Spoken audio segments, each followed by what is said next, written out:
যে ব্যাপারটা আপনার কাছ থেকে শুনতে চাই অনারেবল মিতু, সেটা হচ্ছে যে প্রত্যেকটা কমিটি আছে, প্রতিটা কমিটি বোর্ড পরিচালক এখন যারা রয়েছেন তারা দায়িত্বপ্রাপ্ত, মানে সে তারপরেও এই যে যে ঘটনা ঘটে। এবং আমি সামির কাদেরকে জিজ্ঞেস করেছিলাম, উনি আসলে সরাসরি উত্তর দেন যে club politics and upcoming BCB ইলেকশনের সুপার একটা প্রভাব এই ঘটনায়। আমি অফ দ্য রেকর্ড ওনার সাথে কথা বলছিলাম, এটা এক্স্যাক্টলি সামনে ইলেকশন, বিসিবি ইলেকশন, সবাই সবাইকে খুশি রাখার চেষ্টা করছে। মানে এই ভোট তো একটা ফ্যাক্টর। আপনি আমার কাছে আজকে 10টা ভোট আছে, ইশতিয়াক ভাইয়ের কাছে 5টা, ওনার কাছে 15টা।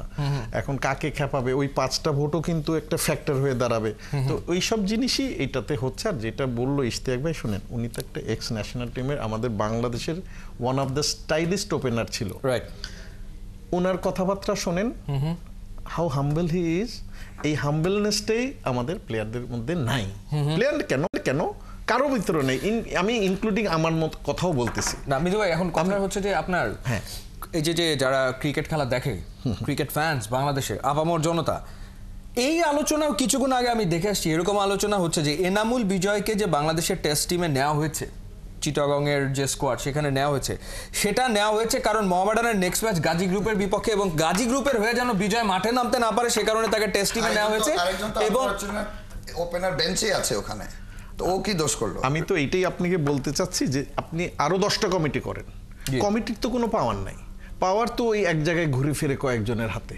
আমি নাম না বললাম, মানে এখানে তো বলা সম্ভব না, কারণ এরাই কিন্তু এই লাইফ লং, যে উনি 10 বছরের আগের যে কথা বললেন, এখনকার যে ইস্যু, তার 5 বছরের যে আগে ইস্যু, এই যে আপনার বাইলস পরিবর্তন করে দেওয়া, বা হঠাৎ করে রাতের মানে মধ্যেই আপনি চেঞ্জ করলেন। জাস্ট হৃদয়ের কথাটা তো আপনারাই বললেন যে 1 ঘন্টা পরে আবার কি হবে, এইটা নিয়ে আবার একজনকে কি করে ফেলবে যে না, উনি এক খেলা অবশ্যই সাসপেন্ড। এটা তো একদম স্পষ্টত প্রমাণিত যে নেক্সট খেলাটা নিশ্চয়ই ভাইটাল একটা খেলা। কারণ এইটা কখনো হইতে পারে না, আপনি আইদার এটা উইথড্র করে নেবেন, ওকে মাফ করে দিলেন, ভেরি গুড, অ্যামিকেবলি যদি জিনিসটা হয় ভেরি গুড। আপনি 2টার জায়গায় 1টা দিলেন, সেটাও এখন পরের বছর নিয়ে গেলেন, যে কথাটা আমি বারবার বলছি, একটা ছিল সেটাও পরের বছর নিয়ে গেলেন। আচ্ছা, নেক্সট ইয়ারও তো দলবদল হবে না? ও তো তহিদ হৃদয় যে টিমে মানে বেশি পেমেন্ট পাবে বা যে টিমে চলে যেতে চায়, হ্যাঁ, তখন কি মানে এই দেখেন, এই যে হাসছে, এটা কিন্তু দুঃখের হাসি আসলে। এই ক্রিকেটটা একটা কথা বলি, যতই বলেন, এই ক্রিকেটের মাধ্যমেই কিন্তু বাংলাদেশ অন্য যে কোনো স্পোর্টসের তুলনায় বাংলাদেশে ক্রিকেটের মাধ্যমে মানচিত্রে মানুষজন বাংলাদেশকে চেনে থ্রু ক্রিকেট। আমরা কিন্তু এখন হাসছি, কিন্তু এটা কিন্তু আমাদের ভিতরের কথা না।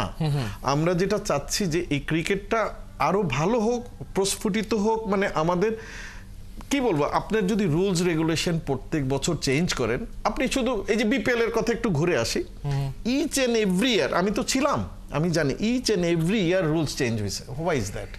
আপনি এমন সময় গেছে আমাদের বিপিএল, আইপিএল এর পরেই বিপিএল পপুলার ছিল, নো ম্যাটার হোয়াট, এবং বিদেশে যত গেমসই হচ্ছে বড় প্লেয়ার সব আমাদের এখানে খেলেছে। তো আমরা আইপিএল কে কেন ফলো করতে পারি না?